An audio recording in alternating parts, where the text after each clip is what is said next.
배는 아침의 은빛띠와 바다의 반짝이는 녹색띠 사이를 뚫고 하위치 항구로 들어갔다.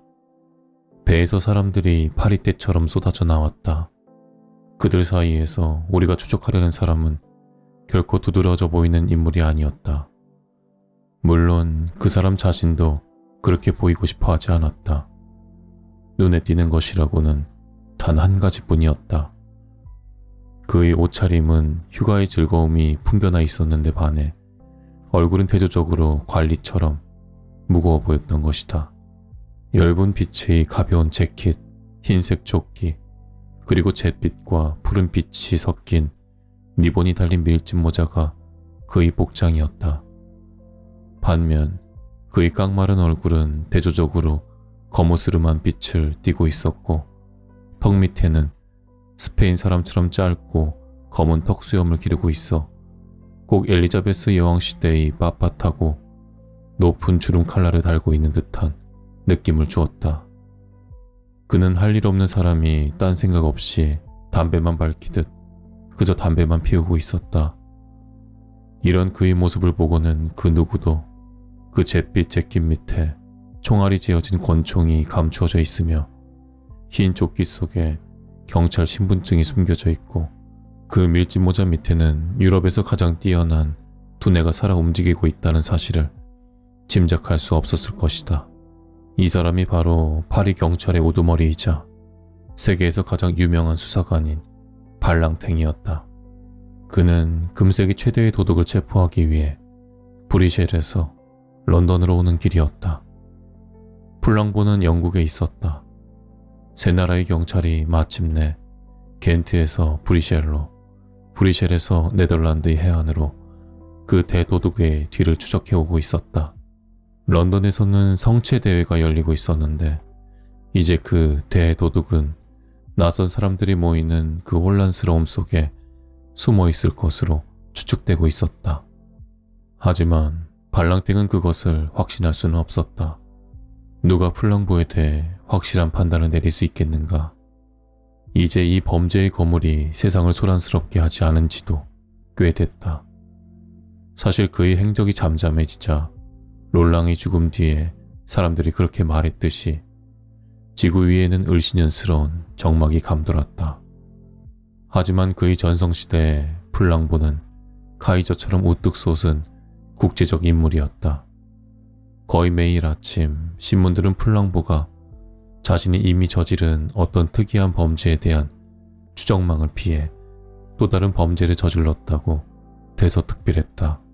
그는 프랑스 남서부 지방 출신으로 몸집이 거대할 뿐만 아니라 행동하는 것도 대담무쌍했다. 이 몸집을 이용한 그의 활약상에 대해 여러 가지 소문들이 떠돌고 있었다. 예심 판사를 번쩍 거꾸로 들어올려 마음을 가라앉히기 위해 자기 머리 위에 올려놓았다는 둥, 리볼리 거리를 달려나갈 때 보니 양 옆구리에 경찰관 한 명씩을 끼고 있었다는 등 플랑보는 파렴치하긴 했지만 그의 대단한 신체적 능력 덕택에 사람을 죽이는 일만은 피할 수 있었다는 것이 사실이었다. 사실 그의 주종목은 대규모의 교묘한 강도질이었다. 그러나 도둑질을 할 때마다 늘 새로운 방법이었기 때문에 번번이 이야깃거리가 되었다. 목장, 젖소, 수레, 우유 등은 하나도 가져가지 않은 채 수천의 고객들을 가진 커다란 티롤리안 유업회사를 경영했던 것도 바로 플랑보였다. 아주 간단한 방법이었다. 남의 집 앞에 있는 우유를 자기 고객의 문 앞으로 옮겨 놓으면 되는 일이었던 것이다. 부모가 중간에 막아서 도저히 편지를 전달할 수 없었던 한 아가씨에게 계속해서 차마 그 내용을 말할 수 없는 열렬한 내용들을 전달해온 것도 플랑보가 한 일이었다. 그는 자기 편지를 아주 작게 사진을 찍어서 현미경의 슬라이드에 붙여놓는 교묘한 방식을 사용했던 것이다. 그러나 그가 행한 행동을 보면 무식하다 할 정도의 단순성도 엿보였다. 플랑보는 한 여행자를 함정으로 몰기 위해 밤중에 어느 거리의 번호판들을 몽땅 다시 써놓는 일도 했다는 소문이 있었다. 손에 들고 다닐 수 있는 우체통을 하나 만들어 한적한 교회에 세워놓음으로써 근방 지리를 잘 모르는 사람들이 우편주문 용지를 거기에 집어넣게 한 것은 분명히 플랑보가 한 일이었다. 끝으로 그는 놀랄만한 고개 솜씨를 가지고 있다고 알려져 있었다. 그 큰 몸집에도 불구하고 그는 메뚜기처럼 훌쩍 뛰어 나무 꼭대기로 올라가 원숭이처럼 나무들 사이로 사라질 수 있었다. 따라서 위대한 발랑탱이 플랑보를 찾겠다고 나섰을 때 그는 플랑보를 발견한다고 해서 일이 끝나는 것이 아님을 잘 알고 있었다. 그러나 우선 찾기라도 해야 할 것 아닌가. 이 점에 대해 위대한 발랑탱의 생각은 여전히 출발점을 맴돌고 있을 뿐이었다. 플랑보가 아무리 교묘하게 변장을 한다 하더라도 결코 감출 수 없는 것이 그에게는 하나 있었다. 그것은 유난히 큰 그의 키였다. 그렇기 때문에 발랑탱이 그 빠른 눈으로 키가 큰 사과장수 안악이나 키가 큰 척탄병, 상당히 큰 키의 네덜란드 여인을 보았다면 그는 우선 그 자리에서 잡아놓고 보았을 것이다. 하지만 그가 지금 타고 있는 기찻간에서도 발랭탕은 변장한 플랑보라고 생각할 수 있는 사람은 하나도 볼 수 없었다. 고양이를 보고 변장한 기린이라고 하며 잡을 수 없는 일이 아닌가. 배에 탔던 사람들도 이미 충분히 훑어보았다.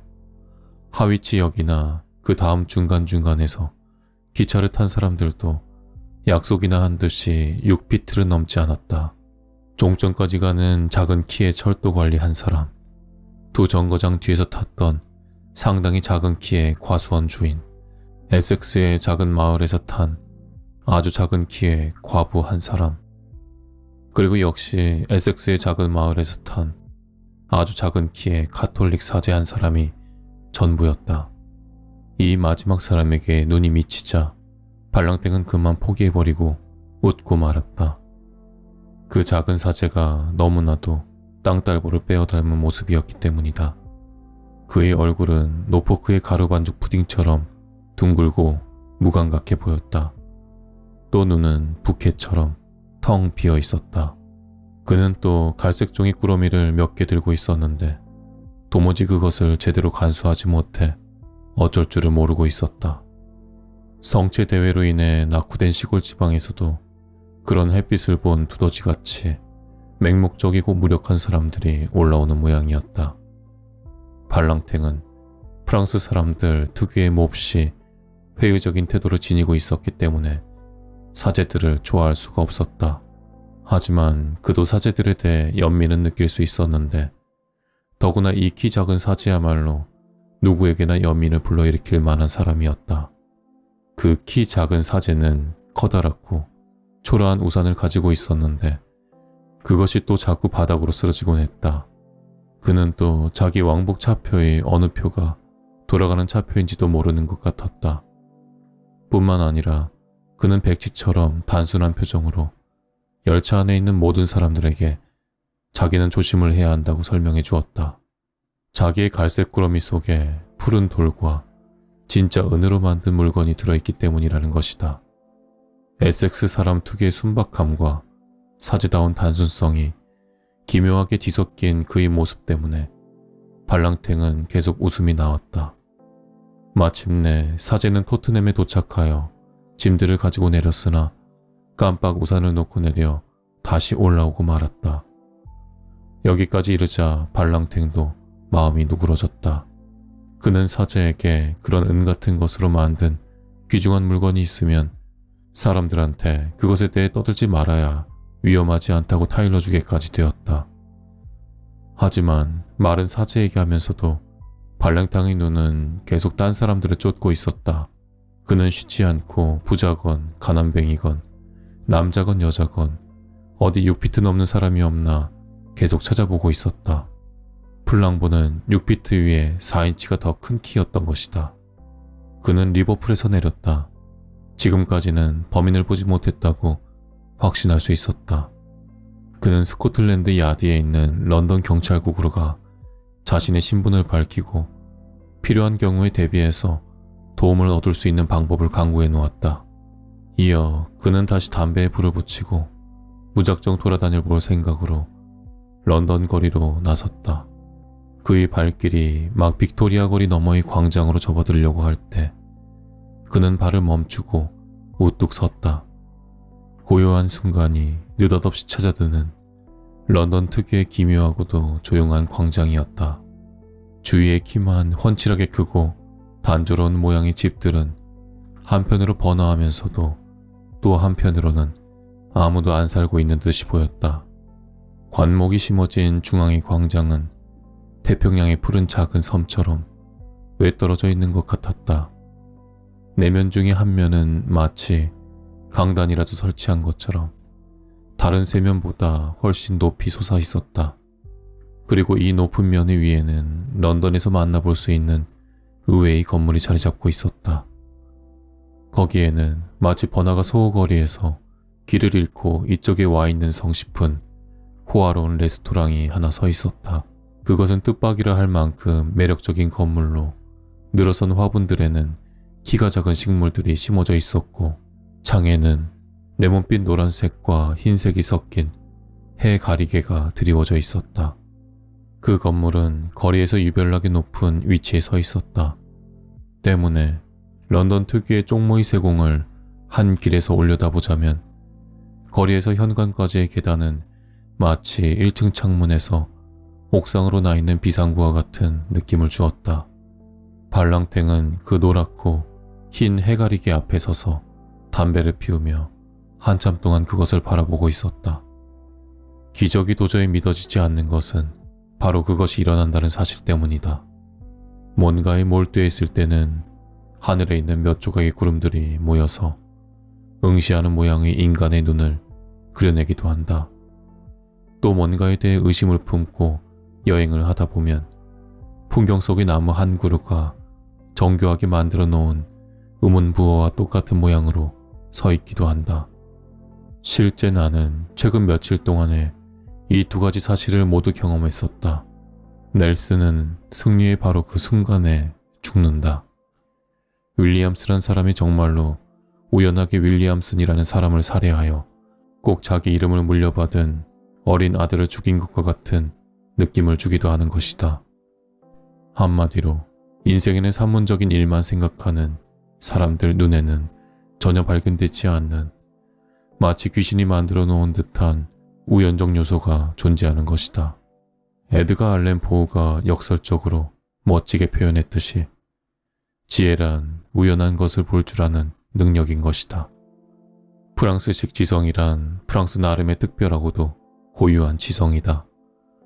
그런 의미에서 아리스티드 발랑탱도 빈틈없는 프랑스인이었다. 그는 생각하는 기계가 아니었다. 그것은 현대 운명론과 유물론이 생각도 없이 만들어낸 문구에 지나지 않았다. 기계라는 것은 그것이 생각하지 못하기 때문에 기계란 이름이 붙은 것이 아닌가. 그에 반해 발랑탱은 생각하는 사람이었고 동시에 평범한 사람이었다. 남들이 보기에 마술을 사용한 것 같은 그의 놀라운 성공들은 사실 끈질긴 논리적 생각에 의해 분명하고도 평이한 프랑스식 사고에 의해 얻어진 것들이었다. 프랑스인들은 무슨 역설을 전개함으로써 세상을 놀라게 하는 것이 아니라 자명한 이치를 실행해냄으로써 세상을 놀라게 한 것이다. 프랑스 대혁명에서 볼 수 있듯이 그들은 자명한 이치를 끝까지 밀고 나간다. 그러나 발랑탱은 이성을 알고 있다는 바로 그 이유로 해서 이성의 한계 또한 알고 있었다. 자동차에 대해 전혀 모르는 사람만이 가솔린 없이 자동차만 이야기하는 법이다. 마찬가지로 이성에 대해 전혀 모르는 사람만이 확고하고도 논란의 여지가 없는 근본적 제일 원칙 없이 이성에 대해서 이야기하는 것이다. 그러나 사실 플랑보라는 대도덕의 추적에서만큼은 그도 확고한 제일 원칙은 가지고 있지 못했다. 플랑보는 하위치에서부터 지금까지 한 번도 발랭탕의 눈에 띄지 않았다. 만일 그가 런던에 있는 것이라면 그는 윈블던 공원의 키 큰 불황자일 수도 있고 메트로폴 호텔 연회장의 키 큰 사회자일 수도 있었다. 이렇게 아무것도 아는 것이 없는 무지의 상태일 때 발랑택은 거기 대처하는 자기 나름의 관점과 방법을 가지고 있었다. 그런 경우 그는 우연한 것에 관심을 집중했다. 즉, 합리적인 것들을 추적해 들어갈 수 없는 경우에 그는 냉정하고 신중하게 비합리적인 것들을 추적해 들어갔던 것이다. 남보기에 적당한 곳, 예를 들어 은행, 경찰서, 회합 장소 등을 찾는 것이 아니라 잘못된 장소처럼 보이는 곳부터 차근차근 뒤졌다. 빈집마다 문을 두드려 보았으며 막다른 골목을 배회하였고 쓰레기 더미가 쌓여있는 골목길들을 뒤졌다. 조승달 모양의 광장에서 갈래길들을 돌아다니다가 길을 잃기도 하였다. 그는 이 터무니없는 듯한 방식을 논리적인 말로 변명하였다. 만일 단서가 있다면 이것은 최악의 방법이겠지만 단서가 없다면 이것이 최선의 방법이라는 것이었다. 추적자 눈에 띄는 이상한 것이 도망자 눈에도 똑같이 이상하게 보일 가능성이 높다는 이유였다. 어딘가에서 시작하긴 해야 하는데 그 시작점은 남들 같으면 거들떠보지 않을 그런 곳이 좋다는 것이었다. 바로 지금 현관을 향해 높이 솟아있는 계단, 이 레스토랑의 정적과 기묘함이 풍기는 그 무언가가 발랑탱의 빈약한 감정적 상상력을 몽땅 사로잡았다. 그래서 그는 무조건 이 레스토랑에서부터 시작해보기로 마음먹었다. 그는 계단을 올라가 창가 자리에 앉아서 블랙커피 한 잔을 주문했다. 아침 시간이 반이 넘게 흘러가 버렸지만 발랭탕은 아직 아침을 못 먹고 있었다. 다른 탁자에 남아있는 음식들을 보자 그는 갑자기 식욕을 느꼈다. 발랭탕은 삶은 달걀을 추가로 주문한 다음 생각에 잠긴 채 커피에 설탕을 넣고 저었다. 오로지 플랑보에 대한 생각뿐이었다. 그의 머릿속에는 과거 플랑보가 탈출했던 방법들이 떠오르고 있었다. 손톱깎이 가위를 사용한 경우, 화재가 난 집을 이용한 경우, 우표 안 붙은 편지에 요금을 지불하게 하고는 그 순간을 이용한 경우, 사람들에게 망원경으로 지구를 파괴시킬 수도 있는 혜성을 들여다보게 하고 그 순간을 이용한 경우, 그는 자신의 탐정으로서의 두뇌가 범죄자의 두뇌만큼이나 좋다고 생각했는데 그것은 사실이었다. 하지만 자신의 불리한 입장도 정확히 알고 있었다. 범죄자는 창조적 예술가이다. 하지만 탐정은 단지 비평가일 뿐이다. 그는 씁쓸한 미소를 띄우며 중얼거려 보고는 천천히 커피잔을 들어 올렸다. 그러나 발랭타는 갑자기 커피잔을 내려놓고 말았다. 커피에 설탕이 아니라 소금을 넣었던 것이다. 그는 자기가 그 은빛 가루를 떠냈던 그릇을 바라보았다. 분명 설탕 그릇이었다. 샴페인 병에는 샴페인이 들어있듯이 그 그릇에도 설탕이 들어있을 수밖에 없었다. 도대체 저 그릇에다 왜 소금을 넣어 놓은 것인지 궁금했다. 그는 비슷한 그릇들이 또 있는가 살펴보았다. 안이 가득 찬 소금 그릇 2개가 또 있었다. 그 소금 그릇에는 뭔가 다른 것이 들어있을 것만 같았다. 맛을 보았다. 설탕이었다.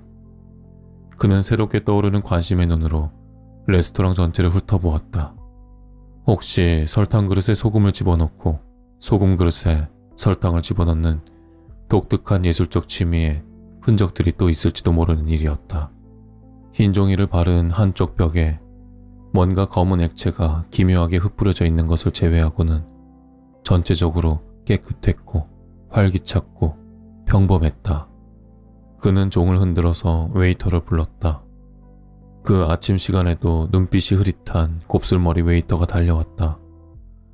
발랑탱은 그에게 설탕 맛 좀 보라고 하면서 그것이 그 레스토랑의 높은 명성에 걸맞는 일이냐고 물어보았다. 갑작스런 항의에 웨이터는 갑자기 하품을 하며 잠을 깼다. 당신네들은 손님한테 매일 아침 이런 장난을 치시오? 설탕하고 소금을 바꿔 놓는 것은 이제 좀 낡은 장난 아니오? 잠시 후 발랑탱의 비꼬는 질문의 속뜻을 이해한 웨이터는 더듬거리며 자기네는 그런 짓을 하지 않는다고 말했다. 설사 그렇게 되었다 하더라도 그것은 있을 수 없는 실수라는 것이었다. 웨이터는 설탕 그릇을 들어 그 내용물을 보고 또 소금 그릇을 들어 그 내용물을 보더니 점점 더 당혹스러운 표정으로 변해갔다. 마침내 그는 갑자기 사과를 하더니 불이 났게 달려가 주인을 불러왔다. 주인 역시 설탕 그릇과 소금 그릇을 조사해 보았다. 주인 역시 당황한 표정이었다. 그때 갑자기 웨이터가 동시에 튀어나오는 여러 가지 말들을 주체 못해 더듬거리며 입을 열었다. 그 이태리 출신 웨이터가 열심히 말을 만들어냈다. 제 생각엔 그 두 신부 같아요. 무슨 두 신부? 벽에 수프를 던진 그 두 신부 말입니다. 벽에 수프를 던져? 발랑탱은 그 말을 받으면서 그 말이 아마 무슨 이탈리아식의 비유적 표현일 거라고 생각했다. 그러나 웨이터는 흥분하여 손가락으로 흰 종이 위에 거무스름하게 번진 자국을 가리키며 말했다. 그래요. 수프를 저 벽에 던졌어요. 발랑탱이 궁금해하는 표정으로 주인을 바라보자 주인이 자세한 설명을 해주었다. 예, 그건 사실입니다. 그게 이 설탕하고 소금하고 무슨 상관이 있는지 모르겠지만 말입니다. 아침 일찍 셔터를 올리자마자 두 성직자가 들어와서 수프를 먹었지요. 둘 다 아주 조용하고 품이 있는 분들이었습니다. 그중 한 분이 계산을 하고 밖으로 나갔어요. 또 한 분은 좀 행동이 느린 것 같았는데 물건을 챙기느라 몇 분 더 지체했습니다. 그러다 그분도 나갔습니다. 그런데 그분이 막 길거리로 발을 내놓기 전에 자기가 반쯤 먹다 남긴 수프를 집어들더니 벽을 향해 던지지 뭡니까? 나도 저 뒷방에 있었고 웨이터도 그랬죠. 그래서 허둥지둥 나와보았을 때는 벽에 저렇게 수프 자국만 남아있고 가게에는 이미 아무도 없었습니다. 그게 뭐 특별히 피해를 입히지는 않았습니다만 얼마나 어처구니 없는 일입니까? 그래서 두 사람을 잡으려고 거리로 뛰어나갔지요. 그러나 벌써 멀리 가고 있더군요. 저는 그 신부들이 다음 모퉁이를 돌아 가스테어즈 거리로 가는 것을 지켜만 봤어요. 이미 발랑탱은 자리에서 일어나 지팡이를 손에 들고 모자를 쓰고 있었다. 그는 이미 마음 저 깊은 곳에서 유일하게 나타난 이 우연한 손가락이 가리키는 곳을 쫓아가야 한다고 결정을 내리고 있었다. 참 기묘한 일이었다. 돈을 지불하고 유리문을 닫은 그는 벌써 다음 거리로 휘적휘적 걸어가고 있었다. 그 열띤 순간에도 그의 눈이 차갑고 재빠르다는 것은 다행스러운 일이었다. 어떤 상점 진열대를 지날 때 뭔가가 휙 스쳐 지나갔는데 그는 놓치지 않고 다시 돌아와 보았던 것이다. 상점은 채소와 과일을 놓고 파는 흔한 과일 가게로 야외의 물건들을 진열해 놓고 그냥 흔한 종이에다 물건 이름과 가격을 써붙여 놓고 있었다. 물건들은 크게 두 부분으로 나뉘어 쌓여 있었는데 한쪽은 오렌지였고 다른 한쪽은 호두였다. 그런데 호두를 쌓아놓는 곳에는 두꺼운 종이에 크고 푸른 글씨로 최고의 모로코산 오렌지 1페니에 2개씩 이라고 쓰여 있었다. 반면 오렌지가 쌓여있는 곳에는 똑같이 정확하고 분명한 글씨체로 최고의 브라질산 호두 1페니에 1파운드 라고 쓰여 있었다. 발랑탱은 이 두 가격표를 보고서는 자신이 과거에도 언젠가 이와 같은 매우 미묘한 형태의 유머와 마주친 적이 있고 또 상당히 최근에도 마주친 적이 있다고 생각했다. 그는 침울한 얼굴로 거리를 이리저리 거닐고 있는 과일상을 불러 왜 가격표를 그렇게 바꿔놓았냐고 물었다. 과일상은 아무 대답도 않고 거친 동작으로 두 가격표를 각각 제자리에 갖다 놓았다. 발랑탱은 우아한 자세로 지팡이에 기대어 가게를 면밀히 살폈다. 이윽고 그가 입을 열었다. 제가 좀 터무니없는 질문을 하는 것 같아 죄송합니다만 실험심리학과 사고의 연상작용에 대해 질문을 하나 드리고 싶습니다. 붉은 얼굴의 과일상은 위협적인 눈빛으로 발랑탱을 바라보았으나 발랑탱은 지팡이를 흔들며 말을 이었다. 왜 이 두 가격표가 휴가차 런던에 온 성직자들처럼 잘못 놓여 있는 것일까요? 아직 제 말뜻이 분명치가 않습니까?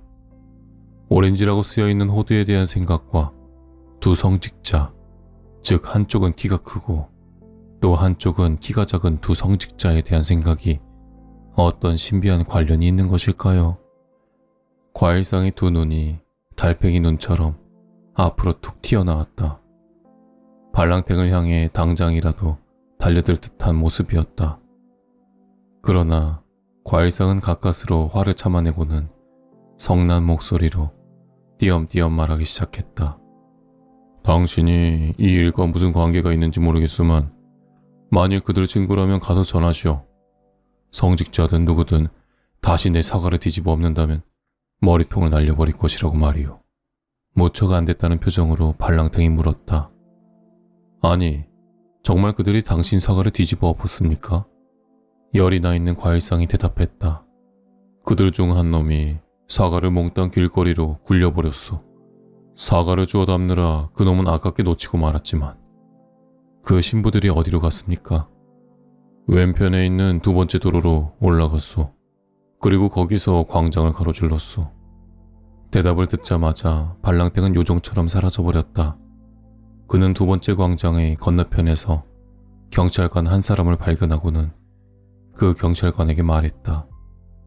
긴급한 일이오 경관. 넓은 책 모자를 쓴 두 성직자를 보았소? 경찰관은 껄껄거리며 웃기 시작했다. 보았습니다. 그들 중 한 사람은 술이 취했나 봅디다.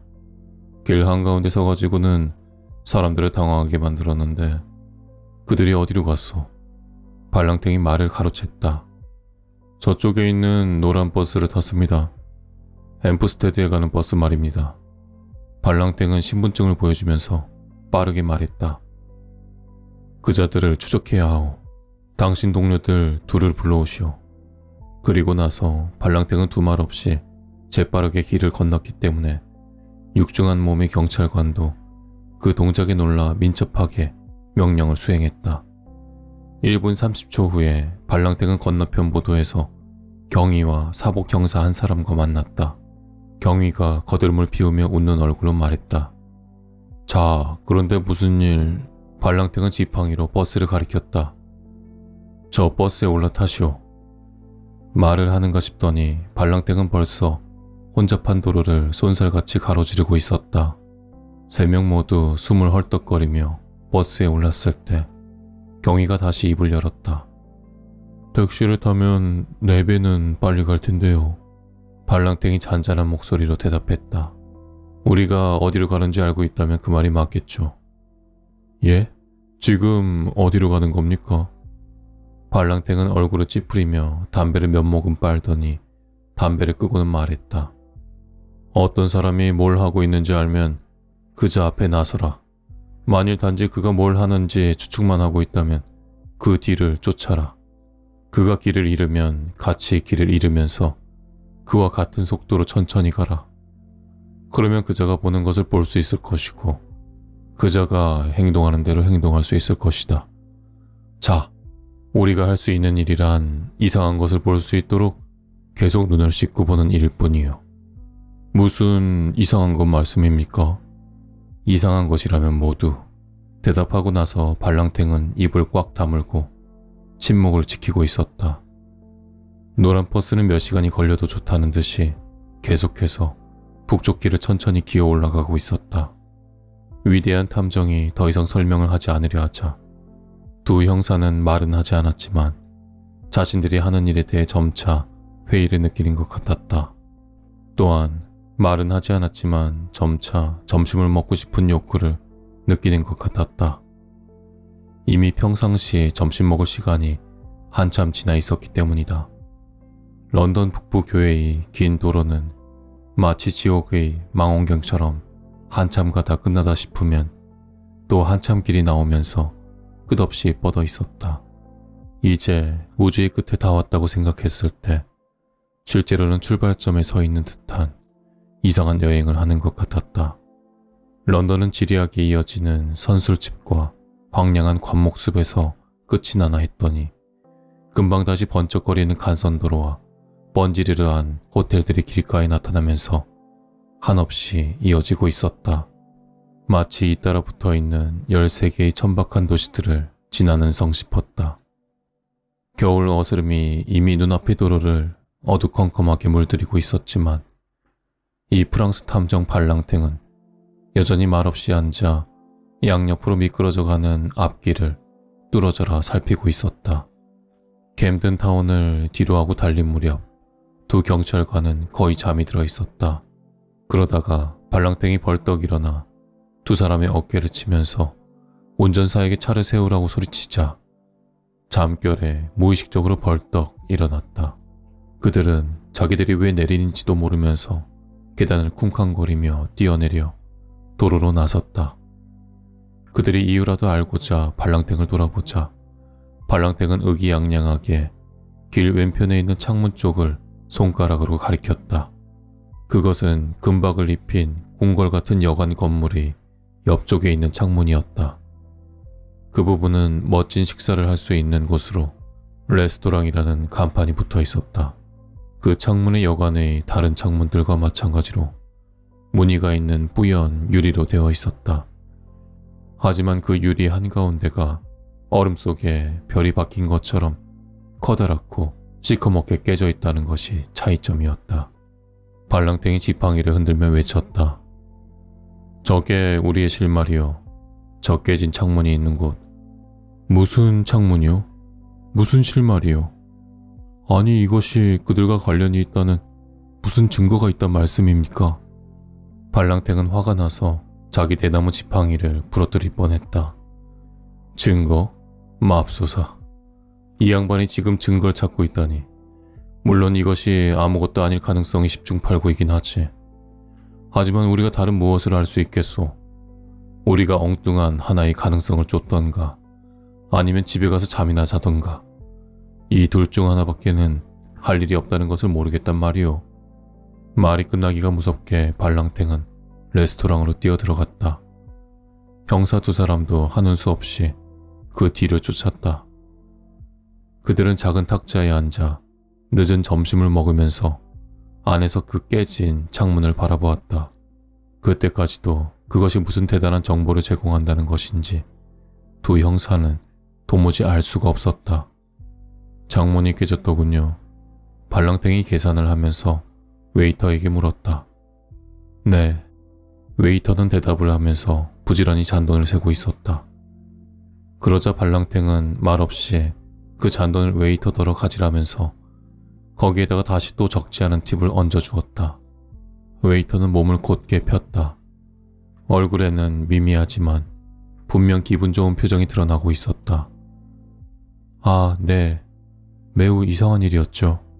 그래요. 무슨 일이었는데요? 발랑탱은 그저 단순한 호기심 때문이라는 듯 물어보았다.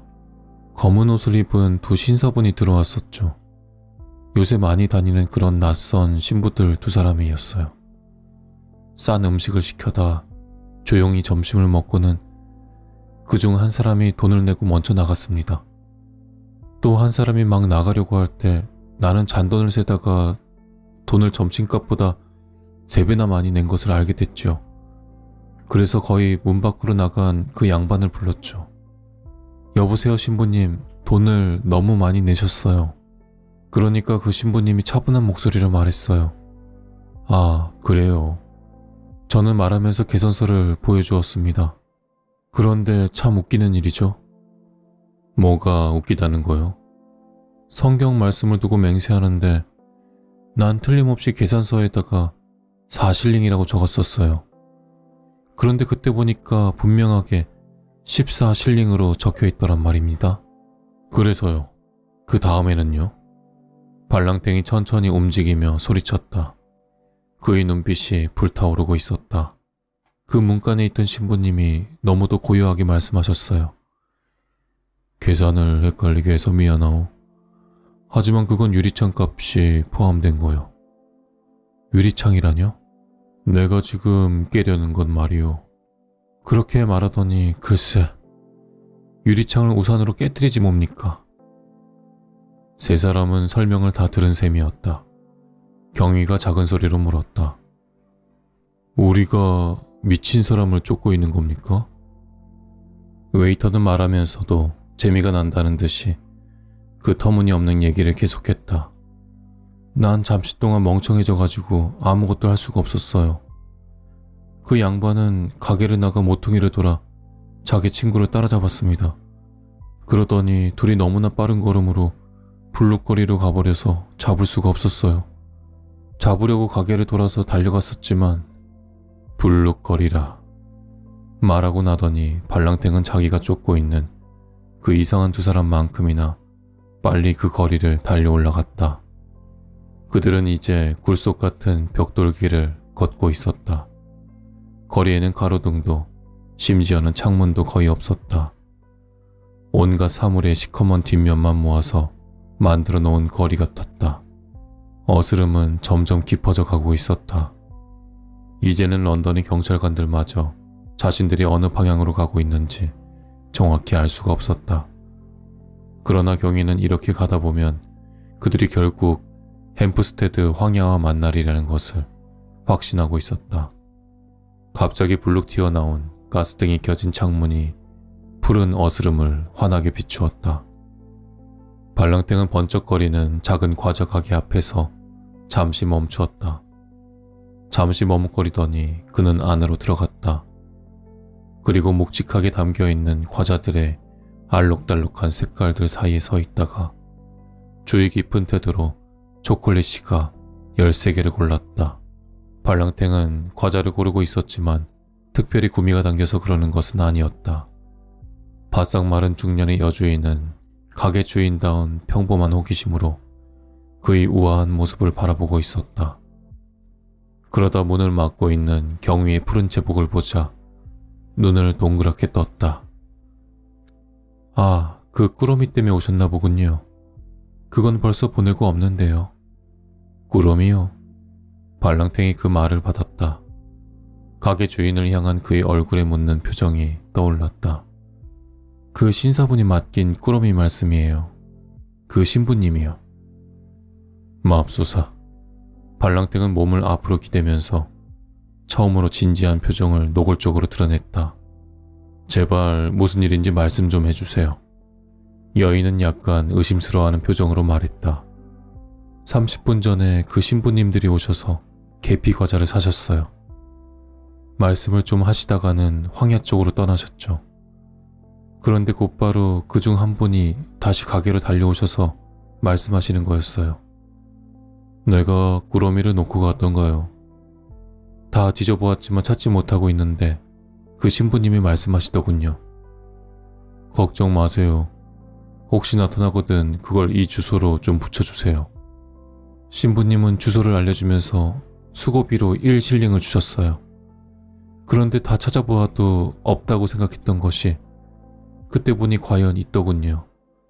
갈색 종이에 싼 꾸러미였어요. 그래서 곧바로 그 주소로 붙였죠. 지금 주소는 기억이 안 나는데요. 아마 웨스트민스터 어딘가였을 거예요. 그렇지 않아도 그게 무슨 중요한 일인 것 같았어요. 경찰 양반들이 그것 때문에 오셨는지 알았죠. 그래서 왔습니다. 발랑탱은 간단히 대답하고서 물었다. 햄프스테드 황야가 여기서 가깝습니까? 곧장 15분쯤 가세요. 그럼 금방 공터를 만날 거예요. 발랑탱은 가게를 나와서 뛰기 시작했다.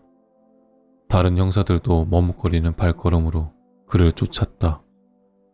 그들이 걸어온 거리가 너무 좁고 어두웠기 때문에 그들은 이미 날이 완전히 깜깜해졌는 줄 알고 있었다.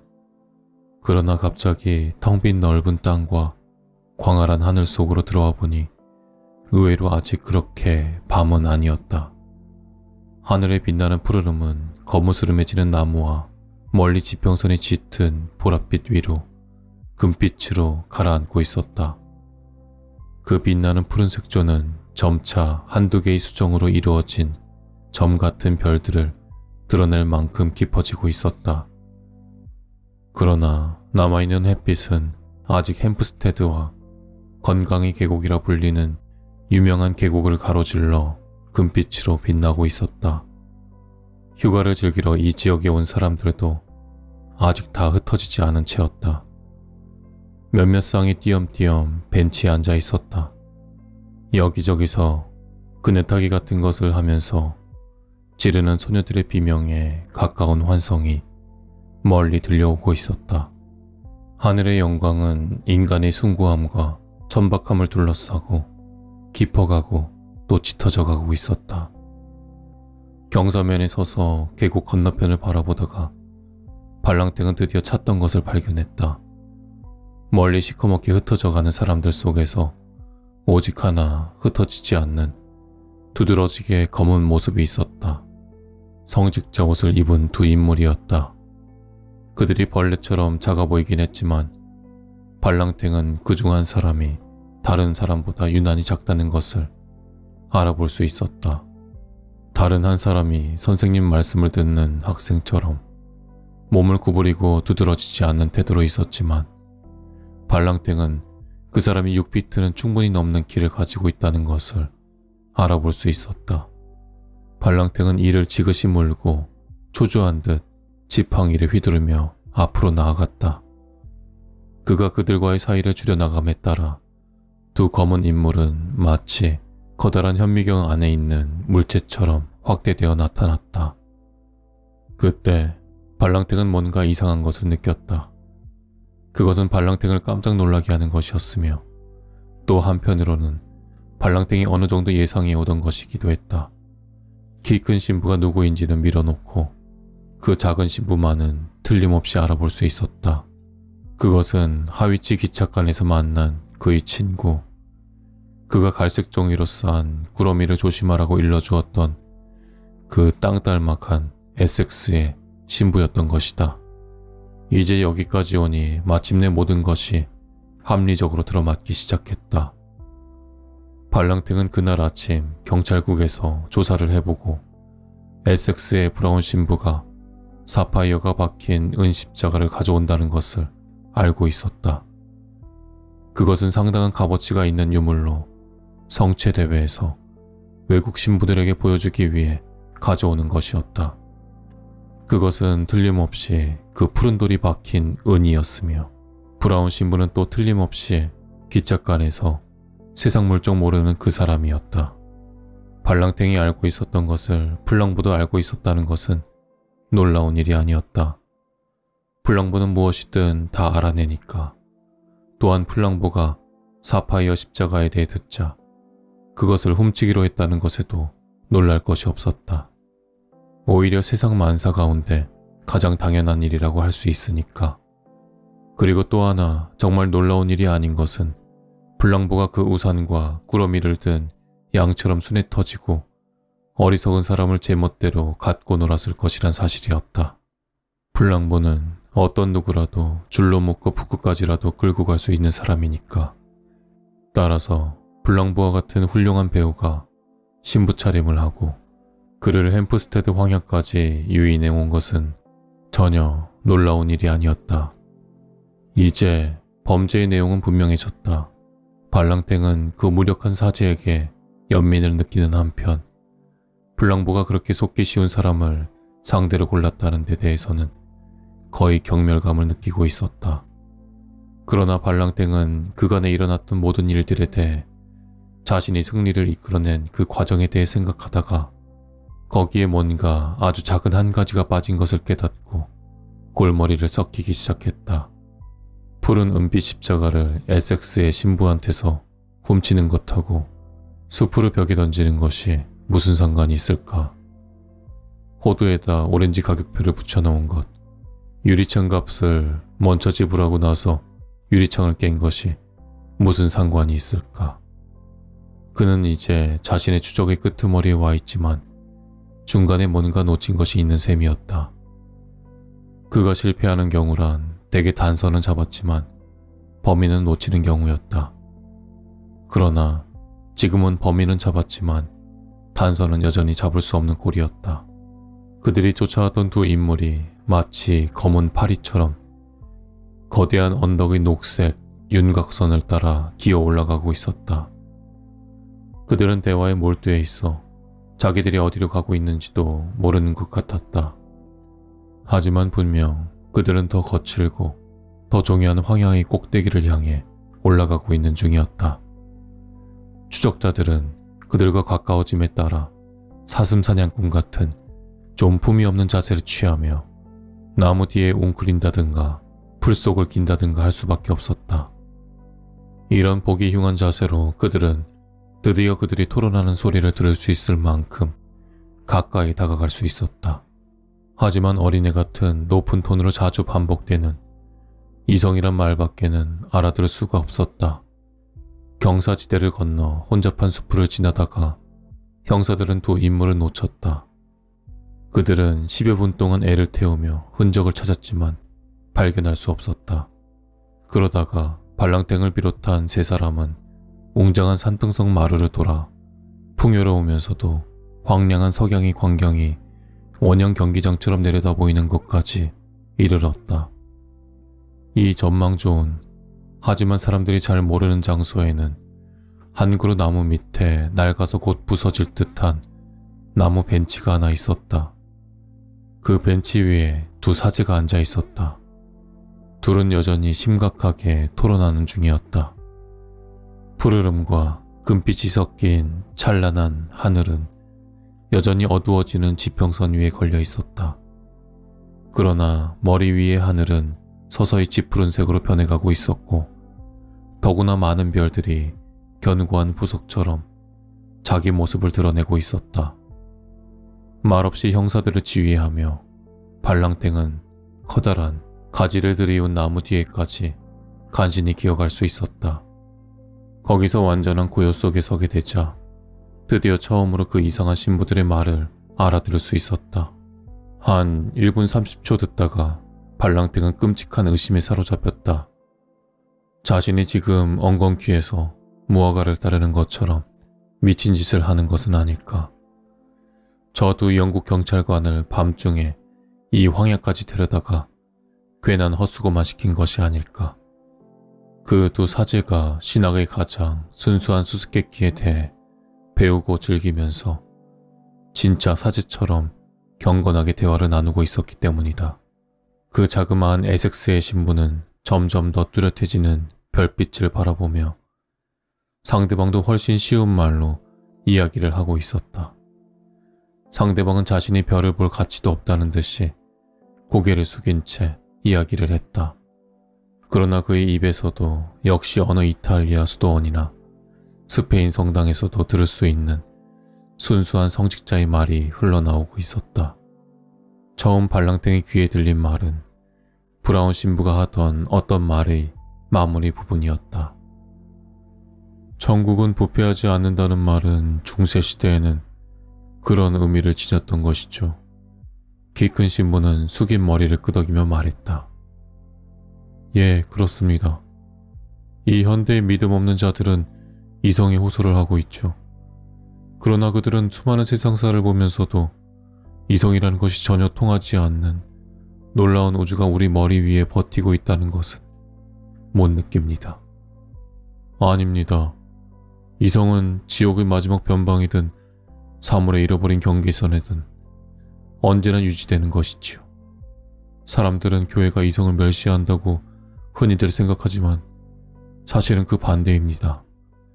세상에서 오직 교회만이 이성에 최고의 가치를 부여합니다. 그리고 세상에서 오직 교회만이 하나님 자신도 이성의 한계 내에 있다는 것을 인정합니다. 그러자 상대방은 엄한 얼굴로 별들이 반짝이는 하늘을 바라보며 말했다. 하지만 누가 알겠습니까? 저 무한한 우주에. 물리적으로만 무한할 뿐이죠. 작은 신부가 앉은 자리에서 세차게 몸을 틀며 말을 이었다. 진리의 법칙에서 벗어난다는 의미에서 무한하다는 것은 아닙니다. 나무 뒤에서 발랑탱은 화가 났지만 말도 못하고 손톱만 물어뜯고 있었다. 마치 영국 형사들의 비웃음 소리가 귀에 들리는 것 같았다. 터무니없는 추측 때문에 여기까지 와서 고작 온화한 두 늙은 신부의 형이상학적 이야기나 듣게 되었다는 비웃음 소리가. 안절부절 못하는 가운데 그는 키 큰 신부의 답변을 놓쳤고 지금은 다시 브라운 신부가 말하고 있었다. 이성과 정의는 가장 멀고 가장 외로운 별까지도 포괄합니다.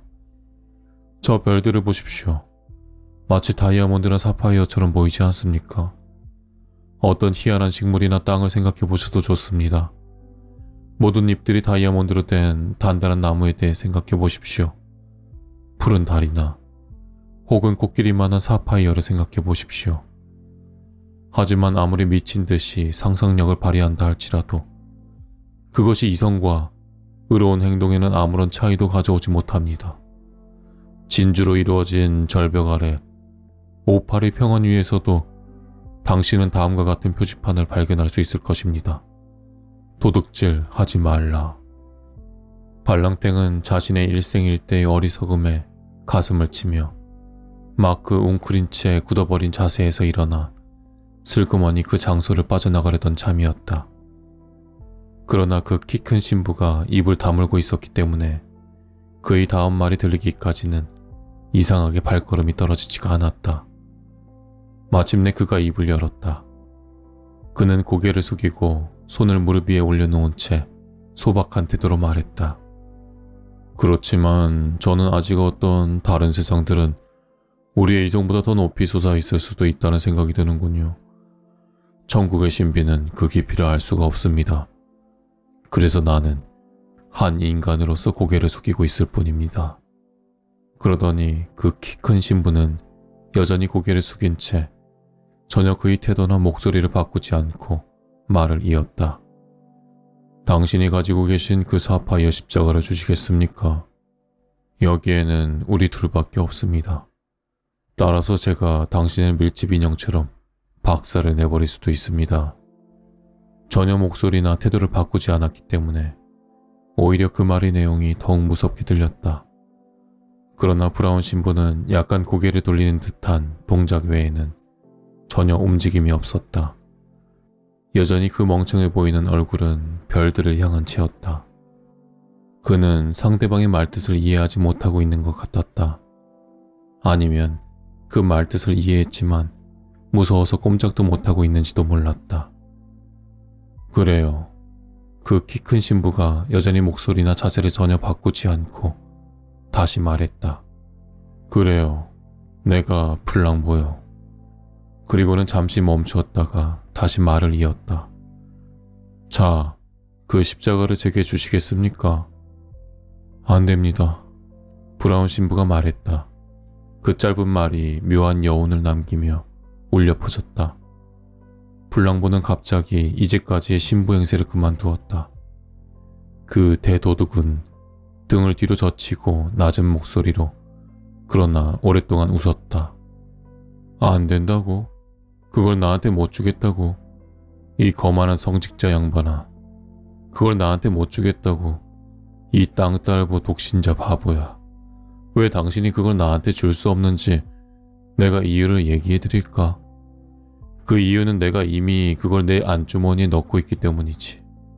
그 작은 신부는 어스름 속에서 좀 멍해 보이는 표정으로 플랑보 쪽을 바라보며 하나님의 개인 비서 특유의 수줍으면서도 열렬한 목소리로 말했다. 그거 확실한 겁니까? 블랑보는 기쁨에 겨워 소리쳤다. 정말이지 않고 당신은 꼭 산막극에 나오는 바보 같아. 맞아, 이 얼간이야. 확실하고 말고. 난 미리 그 꾸러미와 똑같은 걸 만들어 놓았었지. 지금 당신이 가지고 있는 것은 그 가짜 꾸러미고 보석은 내가 가지고 있단 말이야. 참 낡은 수법이지. 브라운 신부, 참 낡은 수법이야. 그렇군요. 브라운 신부는 예의 그 이상하고도 애매모호한 태도로 손으로 머리를 빗어 넘기며 말을 이었다. 그래요. 나도 전에 그런 수법에 대해 들어본 적이 있어요. 대도둑은 갑자기 흥미가 당기는지 그 자그마한 시골 신부를 향해 몸을 구부렸다. 들어본 적이 있다고? 당신 같은 사람이 그걸 어디서 들어봤지?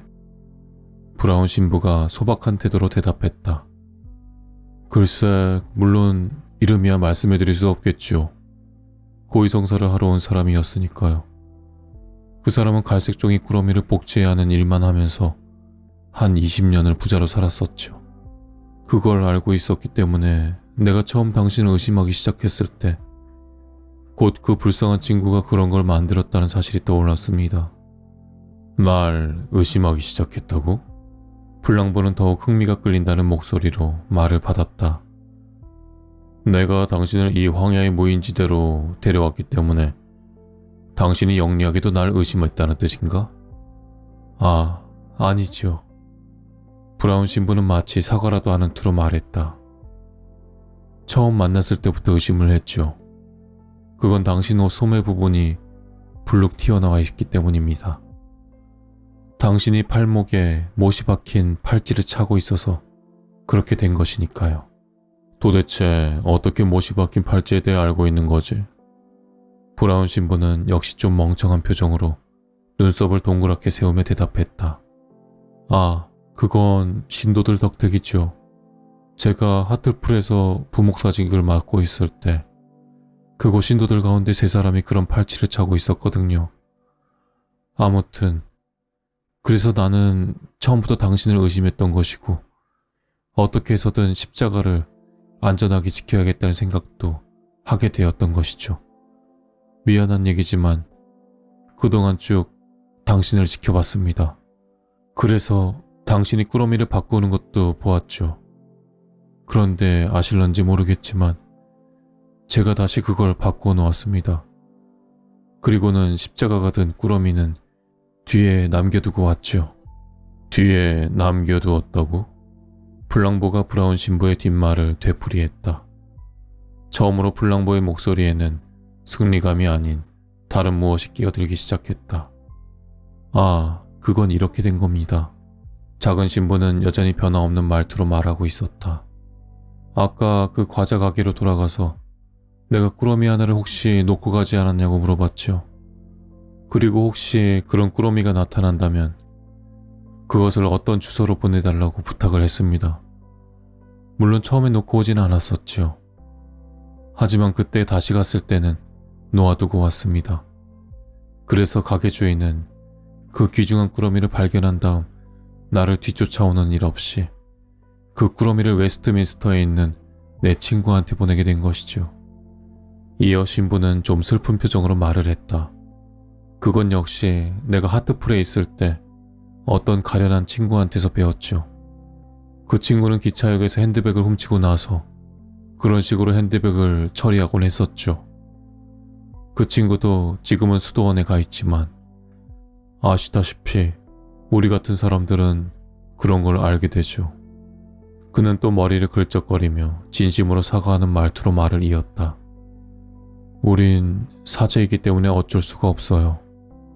사람들이 우리한테 와서 그런 얘기를 하니까요. 플랑보는 자기 안주머니에서 갈색 종이 꾸러미를 꺼내어 뜯어보았다. 그 안에는 종이와 납으로 만든 막대기 하나밖에 없었다. 그는 거인 같은 몸짓으로 벌떡 일어나 소리쳤다. 도대체 믿을 수가 없어. 너 같은 멍청이가 그런 짓을 다 했다니. 도저히 믿어지지가 않아. 넌 지금 그 십자가를 갖고 있지? 이리 내놔.